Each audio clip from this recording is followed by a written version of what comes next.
Assalamualaikum warahmatullahi wabarakatuh. Saya dari kumpulan 1 ingin membentangkan tajuk Islam sebagai ad-din yang membawa rahmat. Saya bersama ahli kumpulan saya iaitu saya sendiri, Ummi Maisarah, Anis Syazana, Nur Huda Adila, Nurin Natzura, Nur Farah Zahida dan Maisarah Adila. Islam sebagai ad-din. Pengertian Islam. Dari segi bahasa ialah menyerah diri. Dari segi istilah ialah kepatuhan kepada perintah-perintah dan larangan-larangan Allah melalui syariat yang dibawa oleh Rasulullah. Kepatuhan ini terlaksana dengan mengucap 2 kalimah syahadah. Islam sebagai ad-din adalah menjadikan Islam sebagai pegangan dan panduan dengan mendalami, mempelajari dan menghayati dasar-dasar Islam, hukum hakam dan halal haramnya. Kedudukan Islam sebagai ad-din yang sempurna di sisi Allah Subhanahu Wa Taala. Yang pertama, Allah hanya mengiktiraf Islam sebagai agama yang diridainya. Allah Subhanahu Wa Taala tidak menerima agama-agama lain selain daripada agama Islam. Firman Allah Taala, "Innad-dina 'indallahil Islam." Artinya, sesungguhnya agama yang benar dan diridai di sisi Allah ialah Islam. Surah Al-Imran ayat 19.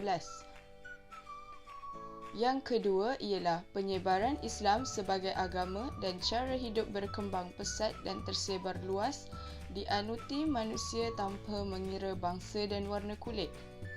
Sekalipun Islam difitnah dan umatnya dihina serta negara diceroboh dan seumpamanya, namun jumlah penganut Islam semakin bertambah kerana keyakinan mereka terhadap Islam. Ramai mu'allaf memilih Islam sebagai cara hidup berdasarkan kajian dan ilmu pengetahuan yang membuktikan Islam yang benar. Yang ketiga, Islam ialah agama fitrah yang bersifat suci dan sesuai dengan tabiat semula jadi manusia. Islam mengatur kehidupan manusia seperti makan, minum, tidur, berkahwin dan bekerja agar kestabilan hidup manusia terjamin dan mendapat keredaan penciptanya. Firman Allah Subhanahu Wa Taala, "A'udzubillahi minasyaitonirrajim.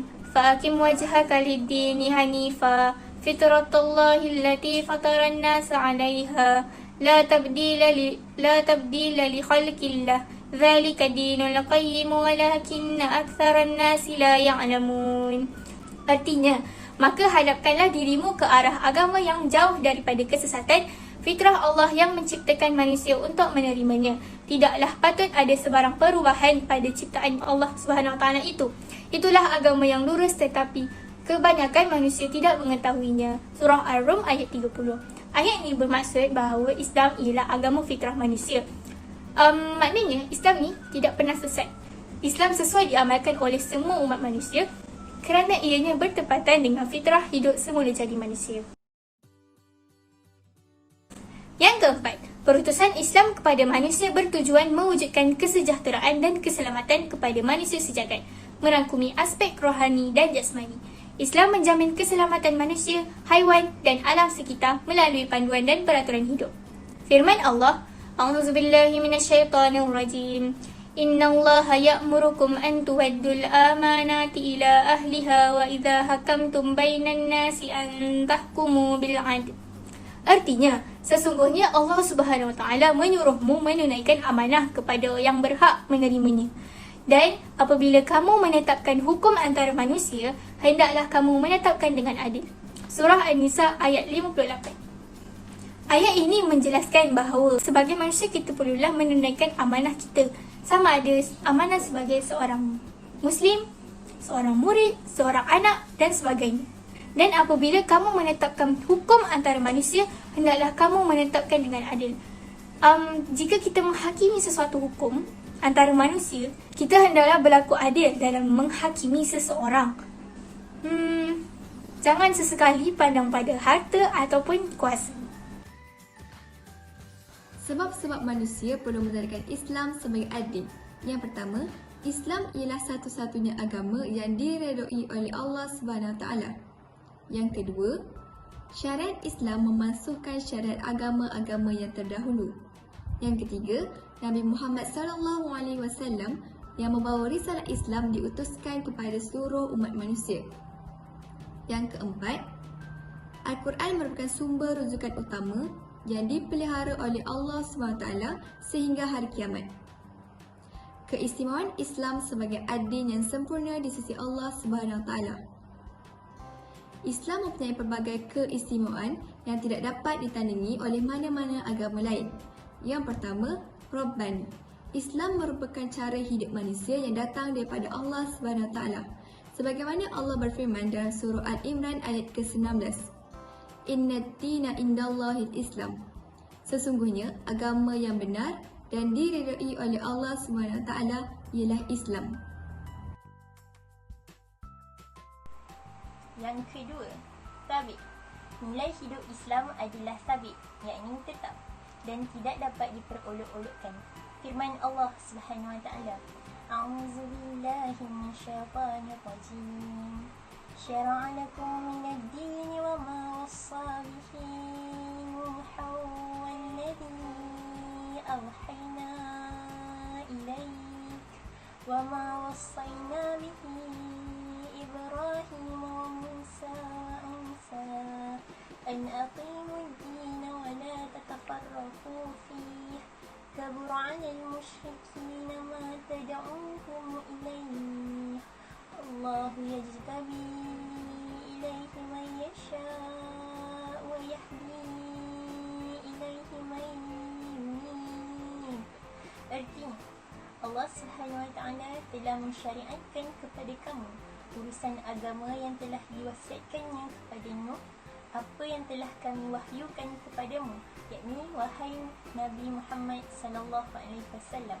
Kami juga telah mewasiatkan kepada Ibrahim, Musa dan Isa radhiyallahu anhu, iaitu tegakkanlah agama dan janganlah kamu berpecah belah di dalamnya.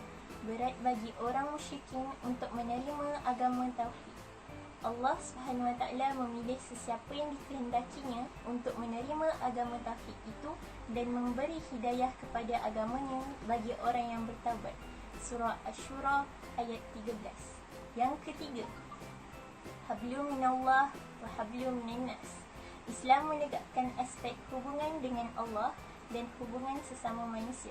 Firman Allah, A'udzu billahi minasyaitonir rajim.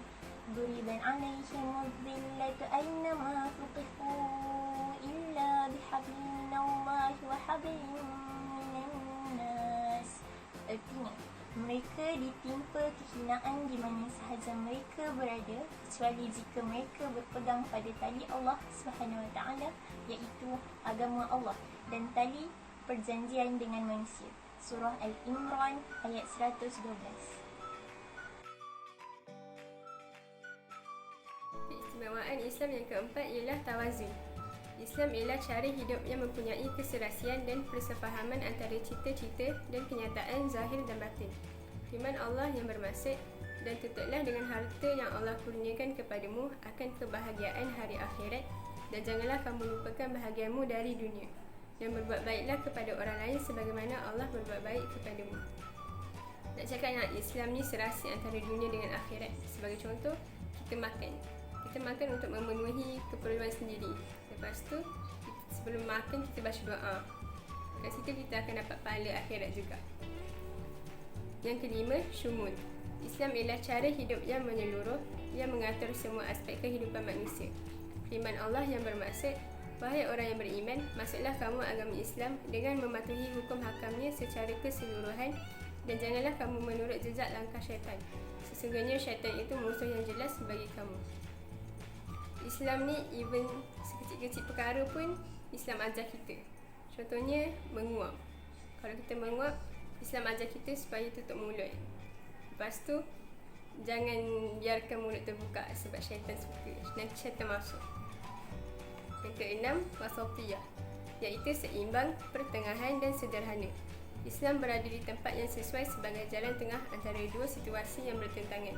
Firman Allah Subhanahu Wa Taala yang bermaksud, dan demikianlah kami jadikan kamu, wahai Nabi Muhammad sallallahu alaihi wasallam, satu umat pertengahan, umat pilihan lagi adil, supaya kamu layak menjadi saksi untuk memberi keterangan kepada umat manusia, dan Rasulullah pula akan menjadi saksi yang engkau menghadapnya dahulu itu, wahai Nabi Muhammad sallallahu alaihi wasallam. Kepentingan Islam sebagai adli dalam kehidupan manusia. Yang pertama, membersihkan akal dan jiwa daripada kepercayaan khurafat, iaitu percaya hanya kepada Allah dan menghambakan diri, memuji dan beribadah hanya kepadanya. Yang kedua, membersihkan hati, segala gerak-geri, usaha dan niat ikhlas semata-mata hanya kepada Allah. Yang ketiga, Islam mengajar manusia supaya menegakkan dan memperjuangkan keadilan sama ada dalam kalangan kaum muslimin atau bukan muslim. Yang keempat, Islam menjadi panduan dalam mentadbir keluarga, masyarakat dan negara.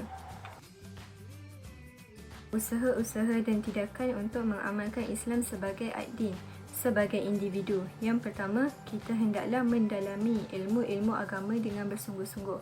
Yang kedua, kita hendaklah mengamalkan perintah-perintah Allah dan menjauhi larangan Allah serta menghidupkan sunat-sunat Rasulullah. Sebagai anggota masyarakat pula, kita hendaklah mewujudkan perkampungan as-sunnah yang mengamalkan sunat-sunat Rasulullah serta ajaran Islam dan zon bebas maksiat di kawasan persekitaran. Yang kedua, menjauhi perbezaan dalam perkara cabang. Seterusnya, bersatu dalam perkara dasar. Sebagai negara pula, hendaklah memperkasakan undang-undang yang berkaitan agama Islam. Seterusnya, memperkasakan pendidikan agama Islam di sekolah-sekolah pada setiap peringkat, lebih-lebih lagi di sekolah rendah dan juga tadika.